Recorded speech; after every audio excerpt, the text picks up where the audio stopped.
Financial markets పై పట్టు సాధించాలనుకునే వాళ్ళు Revanth conduct చేసే వెబినార్ కోసం ఈ నెంబర్ కి కాల్ చేయండి. నమస్తే, వెల్కమ్ టు సుమన్ టీవీ. నేను విష్ణు. ప్రస్తుతం మనతో పాటు NISM and CRISIL certified wealth manager Revanth Chalamala ఉన్నారు. వారితో మాట్లాడదాం. నమస్తే రేవంత్. నమస్తే అండి. రేవంత్, గత 3 సెషన్ల నుంచి చూస్తే మార్కెట్లలో కొంత ర్యాలీ స్టార్ట్ అయిందేమో అని అనిపిస్తోంది. ఇవాళ ఒక్కసారి మనం డిసెంబర్ 3వ తారీఖు మంగళవారం నాటి మార్కెట్ క్లోజింగ్ అయితే ఒకసారి చూద్దాము. సెన్సెక్స్ ఏమో 597 పాయింట్లు లాభపడి 80,845 క్లోజ్ అయింది. నిఫ్టీ విషయానికి వస్తే 181 పాయింట్లు లాభపడి 24,457 వద్ద క్లోజ్ అయింది.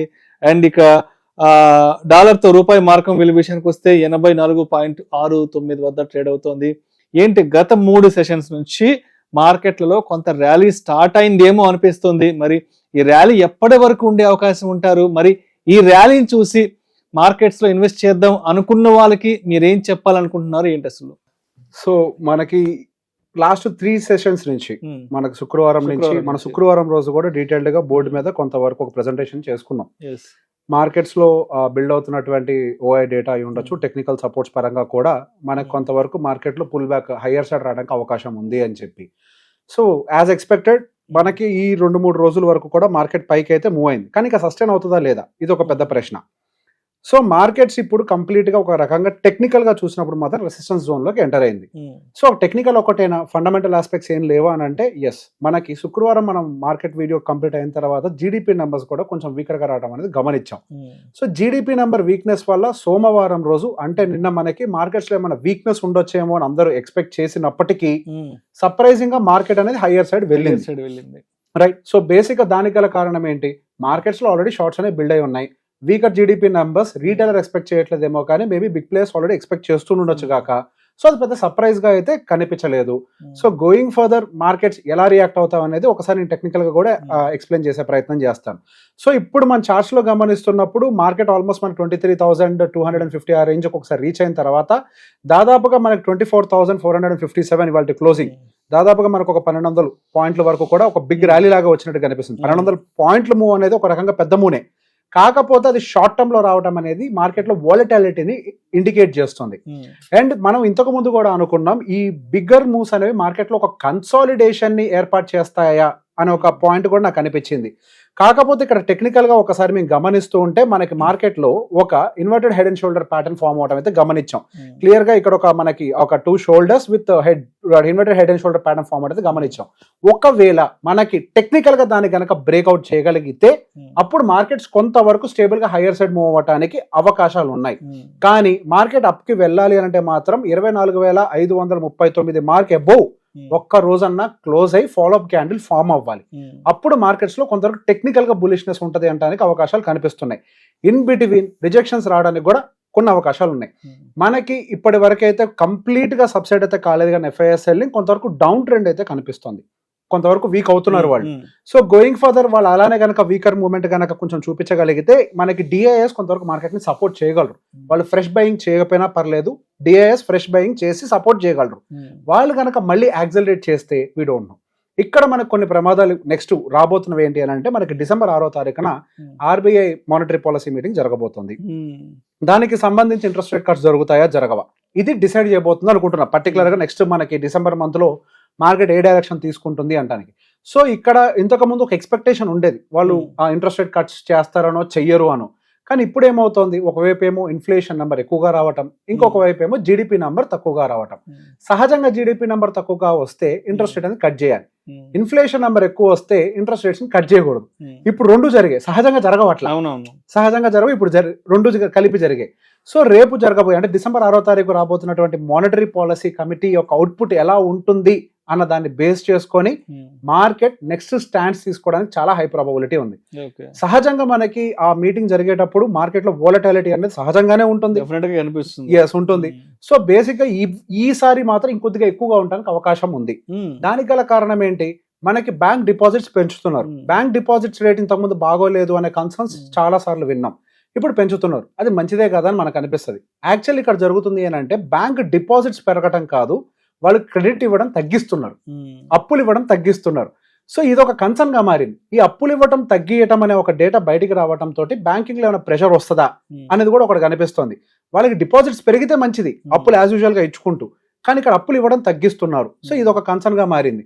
So going further there are 2 probabilities.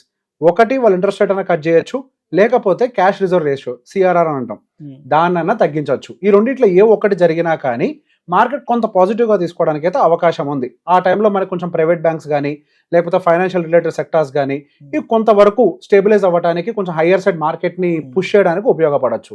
So మనం పర్టికులర్ గా మార్కెట్ లో కూడా గమనించినట్లయితే రీసెంట్ గా ఎక్కువ కాంట్రిబ్యూట్ చేసిందంతా కూడా బ్యాంకింగ్ సెగ్మెంటే. అటు హెచ్డిఎఫ్సి బ్యాంక్ కానివ్వండి, ఎస్బీఐ కానివ్వండి, యాక్సిస్ బ్యాంక్ కానివ్వండి, ఇవన్నీ ఎక్కువగా కాంట్రిబ్యూట్ చేస్తున్నాయి on the higher side market ని పుష్ చేయడానికి. లాస్ట్ 3-4 డేస్ నుంచి కూడా అటువంటి మూమెంటమే కనిపిస్తుంది. And last 15 days average data చూసినా కానీ మనకి ప్రైవేట్ బ్యాంక్స్ యొక్క కాంట్రిబ్యూషన్, దాంతో పాటు ఐటీ సెక్టర్ కాంట్రిబ్యూషన్ ఎక్కువగా కనిపిస్తుంది. మనకి మొన్న జరిగినటువంటి సెల్లింగ్ లో రిలయన్స్ బాగా హ్యామర్ అయిన స్టాక్, దాదాపు 20% హ్యామర్ అయిపోయింది. అక్కడ దాకా వచ్చిన తర్వాత అనుకున్నాం ఒక లార్జ్ క్యాప్ అంత హ్యూజ్ గా హ్యామర్ అయితే సహజంగా బయర్స్ ఎంటర్ అవుతారు. సో అది కూడా మనకి ఇప్పుడు రిలయన్స్ అనేది కాంట్రిబ్యూషన్ హయ్యర్ సైడ్ కి షిఫ్ట్ అవడం మొదలుపెట్టింది. దీని వల్ల మనకి మార్కెట్ అనేది స్టెబిలైజ్ అయ్యి హయ్యర్ సైడ్ మూవ్ అవడానికి ట్రై చేస్తుంది. కానీ ఇది ఎంతవరకు నిలబడుతుంది అంటానికి ఒకసారి ఓపెన్ ఇంట్రెస్ట్ లో కూడా నేను చెక్ చేస్తే మనకి రేపు 5వ తారీఖు ఎక్స్పైర్ కాబోతున్నటువంటి నిఫ్టీ మనకి ఓపెన్ ఇంట్రెస్ట్ చెక్ చేసినప్పుడు మనకి మార్కెట్ లో కన్సాలిడేషన్ కనిపిస్తుంది, కానీ మార్కెట్ లో పెద్దగా మూమెంటం ఉంటున్నట్టుగా కనిపించట్లేదు. కానీ మార్కెట్ లో వాలటాలిటీ ఎక్కువ ఉంటుందేమో అనే విధంగా మనకి ఓఐ డేటా బిల్డ్ అవుతుంది. మనకి డౌన్ సైడ్ సపోర్ట్ ఏమో 24,000 అని చూపిస్తున్నారు, అండ్ అప్ సైడ్ రెసిస్టెన్స్ 25,000 అని చూపిస్తున్నారు. అంటే దాదాపుగా 1000 పాయింట్లు వాలటాలిటీ ఉండడానికి అవకాశం ఉంది అనేది ఒక క్లియర్ గా ఇండికేషన్ ఉంది. సో అదే విధంగా మనం మంత్ ఎండ్ డేటా కూడా గమనించినట్లయితే మంత్ ఎండ్ డేటాలో మనకి పుట్ సైడ్ అనేది రైటింగ్ పెరుగుతోంది. అంటే మార్కెట్ లో డౌన్ సైడ్ వచ్చే కొద్దీ బయ్యింగ్ చేస్తాము అనే ఒక ఇండికేషన్ మార్కెట్ లో ప్లేయర్స్ ఇస్తున్నారు. సో గోయింగ్ ఫర్దర్ ఏదైనా డౌన్ సైడ్ డిప్స్ వచ్చినా మళ్ళీ బై చేస్తూ మార్కెట్ ని పై వైపు పుష్ చేస్తారు. కానీ మార్కెట్ 24,000 అయితే డిసెంబర్ వరకు ఇంకా బ్రేక్ చేయదేమో అనేది నాకు, అంటే అట్లీస్ట్ లో ప్రీవియస్ గా మేక్ చేసిన లో ఏదైతే ఉందో అది బ్రేక్ చేయకపోవచ్చు. అట్లీస్ట్ 23,800 అనేది సపోర్ట్ గా యాక్ట్ అవ్వడానికి చాలా హై ప్రాబబిలిటీ కనిపిస్తుంది.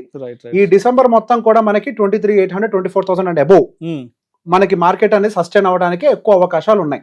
సో కన్సాలిడేషన్ మనం మొన్న కూడా మాట్లాడుకున్నాం, శుక్రవారం అప్పర్ సైడ్ కన్సాలిడేషన్ జరుగుతుందని కూడా మాట్లాడుకున్నాం. ఇప్పుడు జరుగుతుంది కూడా అదే, బిగ్ క్యాండిల్స్ ఫామ్ అవ్వకుండా అప్పర్ సైడ్ కన్సాలిడేషన్ ని మార్కెట్ చేయడానికి ప్రయత్నం చేస్తుంది. Even open interest data says the same. Yes.